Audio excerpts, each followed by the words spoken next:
हम अपने जीवन में जो चाहते हैं और वही चीज़ हमें नहीं मिलती, लेकिन वही हमारी इच्छाएं बार बार हमारे अंदर चल रही होती हैं। इसका अर्थ है कि जो चीज़ें हमें बाहर नहीं मिल रही हैं, वही चीज़ें हमारे अंदर मिल रही हैं। जब हमें कुछ नहीं मिलता तो हमें लगता है कि ये सब झूठ है, मिथ्या है, और उसके पीछे हम भाग रहे हैं। ये बिल्कुल ऐसे है जैसे हम जो चाहते हैं उसको पाने की कोशिश तो नहीं कर रहे, लेकिन जो नहीं है उसके पीछे भाग रहे हैं। और यही आजकल की लाइफ में लगभग हम सभी के साथ होता है। ऐसे में ज़रूरी है हमें खुद को समझने की, खुद का आत्म साक्षात्कार करने की, सेल्फ रियलाइजेशन करने की, जहाँ हम अपने जीवन के वास्तविक उद्देश्य को समझ पाते हैं। आत्मकारक को समझने से पहले आत्म और आत्मा को समझना होगा, तभी ज्योतिष में इसकी उपयोगिता समझ आएगी। कई बार आपने लोगों को अक्सर ये कहते हुए सुना होगा कि अपने मन की सुनो, अपनी आत्मा की सुनो, वहीं से आपको सही निर्णय लेने की समझ आएगी। ये सब ऐसे ही नहीं होते, बल्कि इसके पीछे बहुत गहराई छिपी होती है। हमारी आत्मा ही हमारी जीवन रूपी यात्रा में हमारी मदद करती है। आत्मा क्या है, ये हमारे जीवन में हमारी कैसे मदद करती है, इसको समझना बहुत ज़रूरी है, क्योंकि हमारी आत्मा ही है जो हमें हमसे मिलाती है, यानी सेल्फ, स्वयं, जो खुद के द्वारा खुद के लिए किया जाए।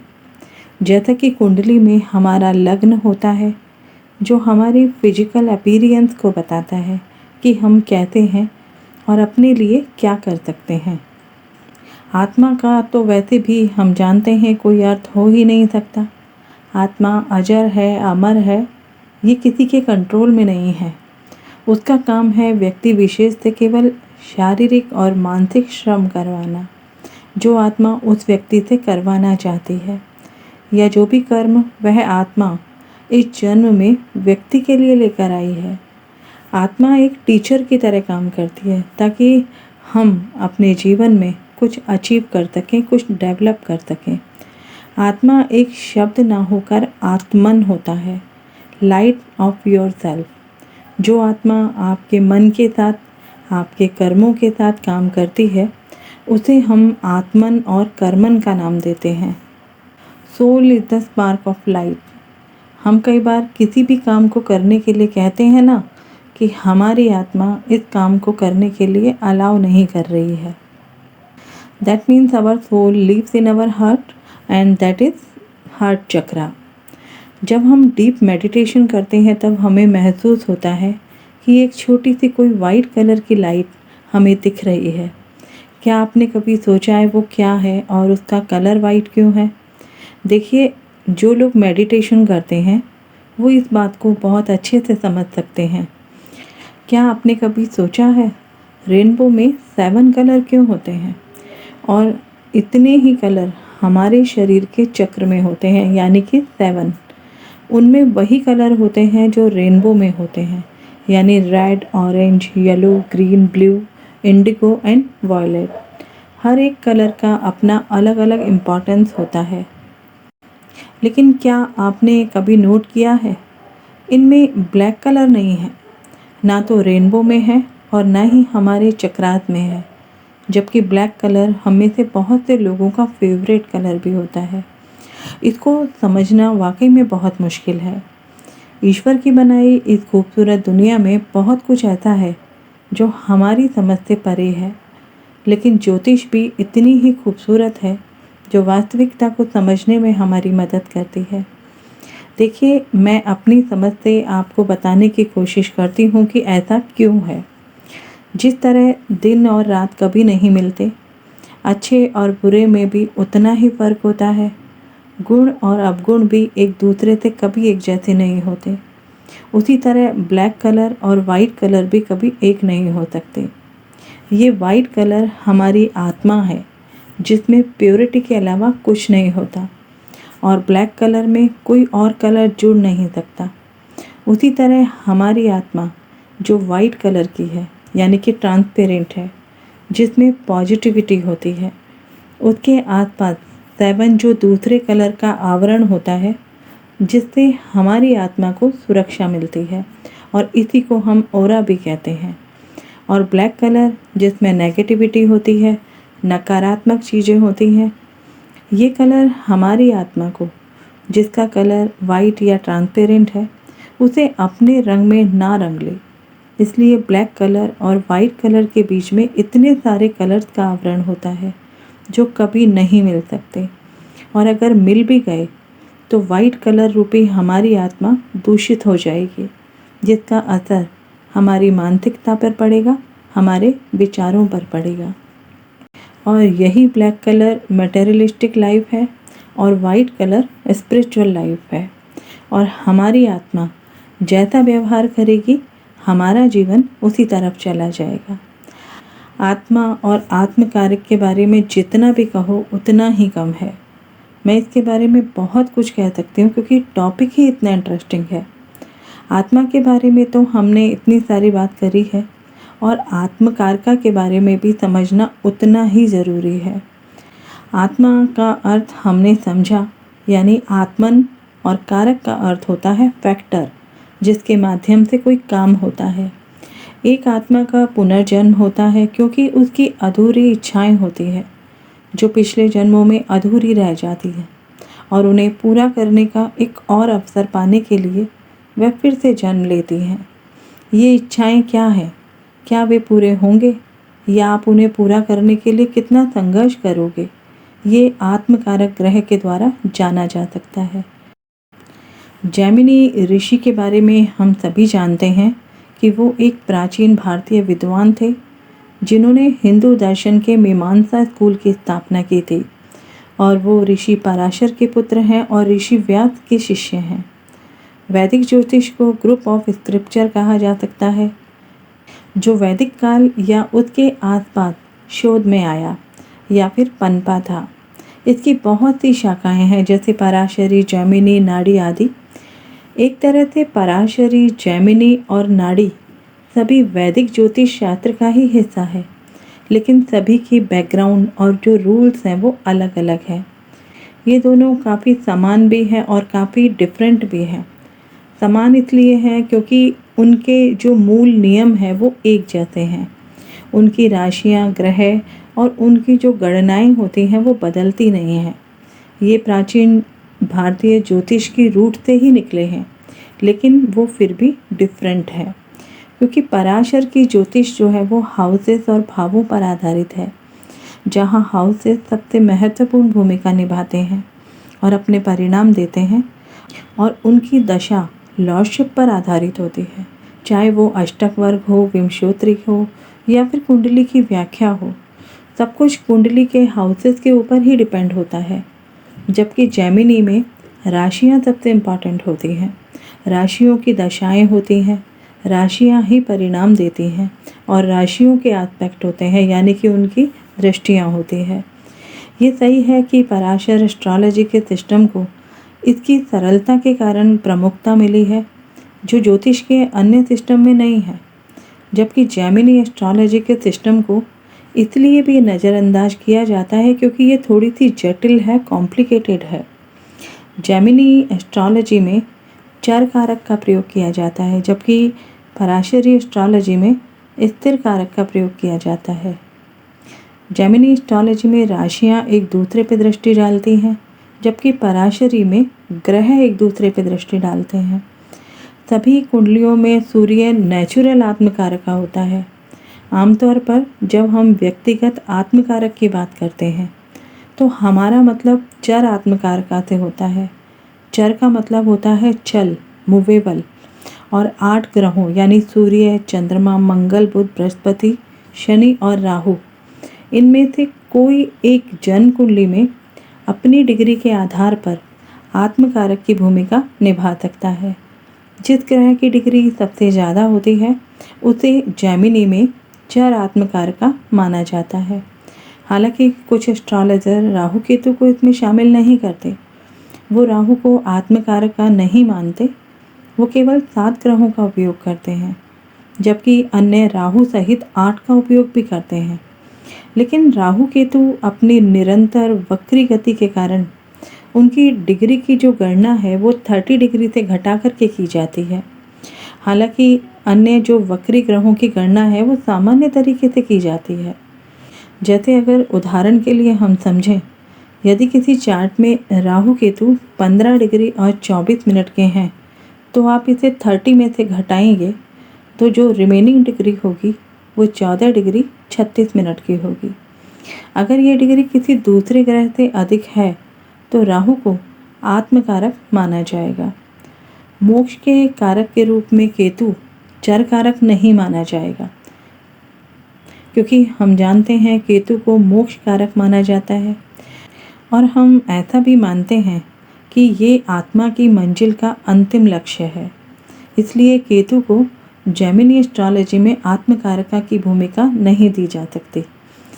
We can only say Rahu Ketu are the part of karmic access. इसलिए राहु अपनी आध्यात्मिक पूर्ति के लिए केतु की इच्छा को दिखाता है।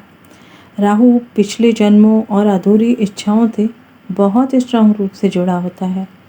हमारे इस जीवन में सभी तरह के आंसर्स को ढूंढने और इसके कारण होने वाली जितनी भी उथल पुथल होती है, अप एंड डाउन होते हैं, उसमें हमारी आत्मा की उन अनकंट्रोलेबल जो डिज़ायर्स होती हैं उन पर विजय पाने के लिए विक्ट्री की जो क्षमता होती है उसमें राहु की जो भूमिका होती है वो बहुत महत्वपूर्ण होती है। राहु केतु के बारे में और भी विस्तार से जानना है तो मेरे चैनल पे मैंने बहुत से वीडियो अपलोड किए हैं, आप चेकआउट कर सकते हैं। इसीलिए राहु को जो है वो आत्मकारका माना जा सकता है। इसमें सबके अपने अपने मत हैं और उसी के हिसाब से वो अपना विश्लेषण करते हैं। लेकिन मैं राहु को आत्मकारका मानती हूँ, जिसके पीछे का लॉजिक मैंने अभी आपको बताया है।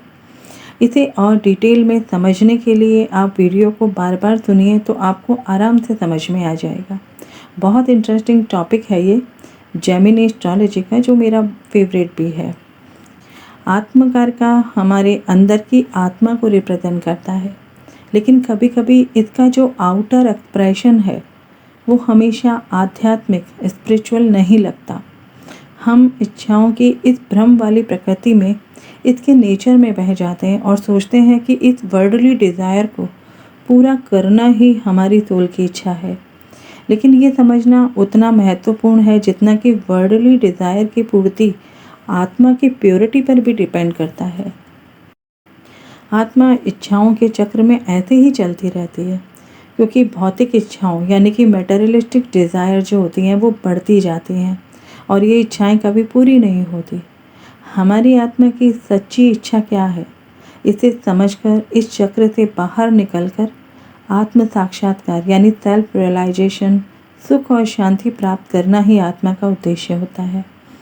हम जितना भी बाहरी दुनिया में खोजते हैं ना, वो सभी हमारी सच्ची इच्छाएं है ही नहीं, बल्कि वो अंदर से जब हमें संतुष्टि देती है वही प्योर डिज़ायर होती है।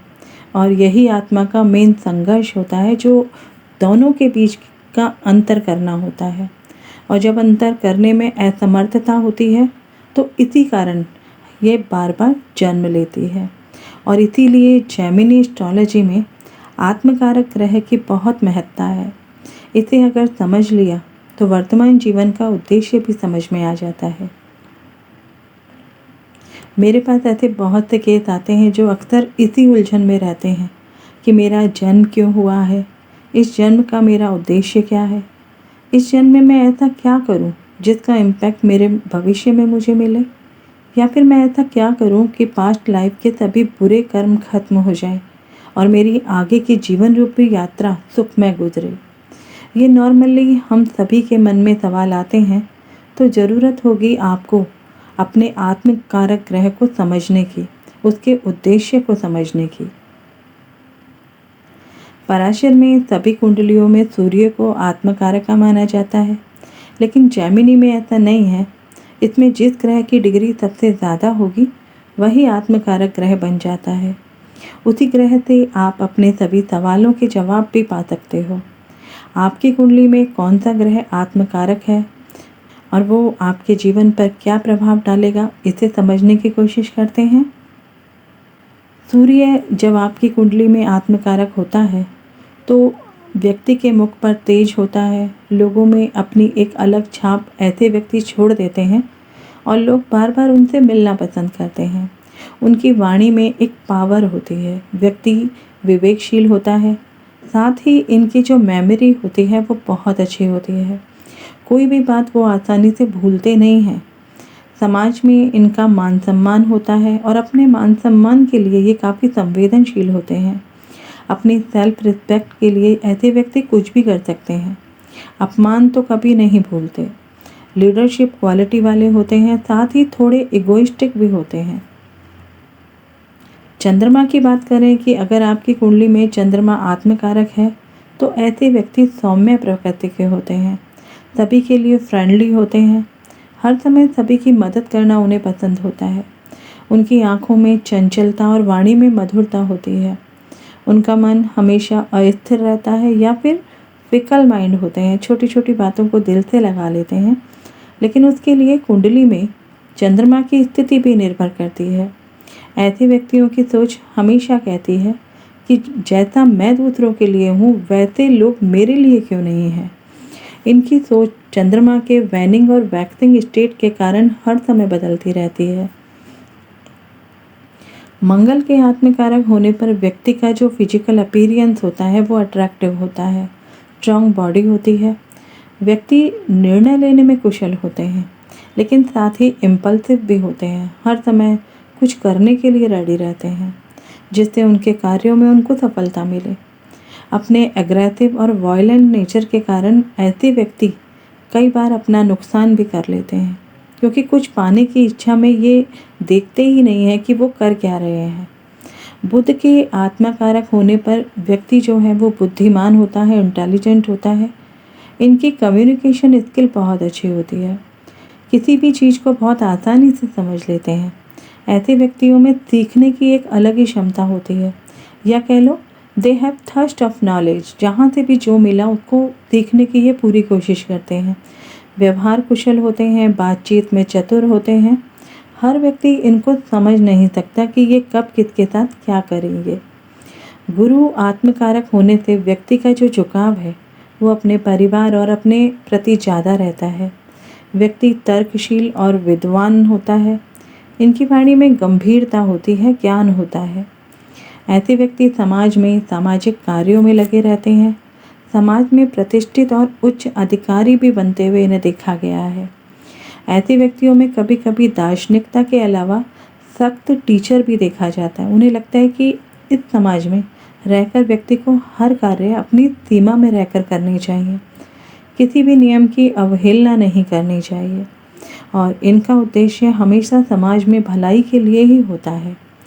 शुक्र के आत्मकारक होने पर व्यक्ति को जीवन में भौतिक सुख संपत्ति को पाने में सहायता मिलती है, और शुक्र की शुभता होने पर व्यक्ति जीवन के बेसिक एलिमेंट के अलावा अपने जीवन को समृद्ध रूप से जी सकता है।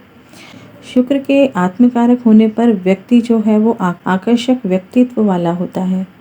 निर्णय लेने की शक्ति अच्छी होने के कारण ऐसे व्यक्ति हर क्षेत्र में सफलता प्राप्त करते हैं। आर्टिस्टिक नेचर वाले होते हैं। शुक्र का प्रभाव आत्मकारक पर होने से व्यक्ति को कई बार जिद्दी भी बना देते हैं। आत्मकारक शुक्र व्यक्ति को सामाजिक कार्यों और महिला संगठनों की सेवा करने के लिए भी प्रेरित करते हैं। अपने जीवन साथी के प्रति इनमें सम्मान का भाव रहता है। शुक्र जो है वो चीज़ों को दूसरे नज़रिए से देखने के लिए भी प्रोत्साहित करता है। साथ ही ऐसे लोगों का जो दिमाग होता है वो बहुत तेज होता है। ये काफ़ी परिपक्व इनको बनाता है और सहज निर्णय लेने में भी सक्षम बनाता है। शनि ग्रह के आत्मकारक होने पर व्यक्ति दृढ़ निश्चयी होता है। हर काम को अच्छी तरह सोच विचार कर करने वाला होता है। अगर कुंडली में शनि अच्छी स्थिति में है तो व्यक्ति धनी भी होता है, अच्छे डिसीजन लेने वाला होता है, मेहनती होता है। कई बार लोग ऐसे लोगों को समझ नहीं पाते जिनका आत्मकारक शनि होता है। जब शनि को आत्मकारक की उपाधि प्राप्त होती है तो इसका स्ट्रॉन्ग प्रभाव व्यक्ति के जीवन पर इन्फ्लुएंस भी डालता है, जिसके उसके जीवन में अलग अलग चुनौतियां भी आती है। आत्मकारक के रूप में शनि की जो प्रमुखता है वो जीवन पर बहुत गहरा प्रभाव डालती है। ऐसे लोग अपनी जिम्मेदारी और विश्वास के लिए जाने जाते हैं। वो अपने कर्तव्यों को गंभीरता से लेते हैं और अपने दृढ़ स्वभाव के कारण अक्सर उन्हें अधिकार पद भी सौंपे जाते हैं। वो लंबे समय तक चलने वाले और स्थिर संबंधों को महत्व देते हैं। ऐसे व्यक्ति अनुशासन प्रिय होते हैं, आत्मचिंतन वाले होते हैं, जिनका राहु आत्मकारक होता है। ऐसे व्यक्ति सबसे अलग दिखाई देते हैं। इनकी इच्छाएं बड़ी विचित्र और अजीब होती है और इसीलिए उन्हें पूरा करने के लिए ये लॉ ब्रेकर भी बन जाते हैं। ऐसे काम करते हैं जो इस वर्ल्डली लाइफ में बहुत कम लोग करते हैं, चाहे वो काम अच्छा हो या बुरा ही क्यों ना हो। राहु जब आत्मकारक होते हैं तो इच्छाओं की जो मायावी प्रकृति होती है वो उन पर हावी हो जाती है। सांसारिक इच्छाएं, भौतिकवाद यानी मैटेरियलिज्म बढ़ जाता है।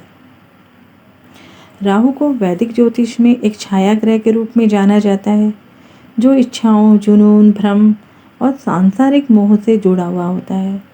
जब राहु आत्मकारक बनता है तो ये इंडिकेशन देता है कि व्यक्ति का जीवन पथ और अनुभव राहु की ऊर्जा से प्रभावित होंगे। आत्मकारक के रूप में राहु एक स्ट्रॉन्ग कार्मिक इन्फ्लुएंस और स्पिरिचुअल ग्रोथ की ज़रूरत का भी इंडिकेशन देता है। व्यक्ति अपनी स्पिरिचुअलिटी के माध्यम से वो हासिल कर सकता है जो वो सपने में भी नहीं सोच सकता। राहु मटेरियल सक्सेस और वर्ल्डली अचीवमेंट की उपलब्धियों से भी जुड़ा होता है।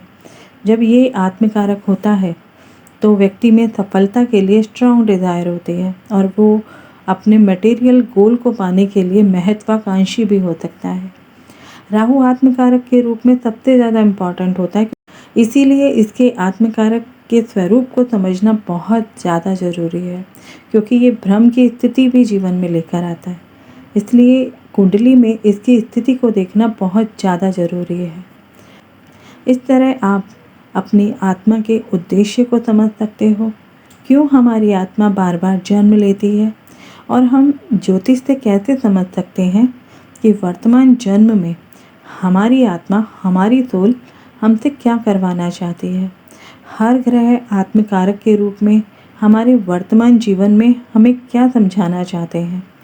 हमारी आत्मा की यात्रा किस तरह से होती है, इसकी एक वीडियो मैं ऑलरेडी अपलोड कर चुकी हूँ। अगर आप उसे सुनना चाहते हैं तो चैनल पर चेकआउट कर सकते हैं। आशा करती हूँ जेमिनी एस्ट्रोलॉजी से आत्मा और आत्मकारक ग्रह को आप लोगों ने समझा, सुना। तो वीडियो को लाइक, शेयर एंड चैनल को सब्सक्राइब जरूर कर लें। मिलते हैं ज्योतिष की एक और इंटरेस्टिंग जानकारी के साथ। तब तक अपना और अपने परिवार का ख्याल रखें, सुरक्षित रहें। जय हिंद, जय भारत।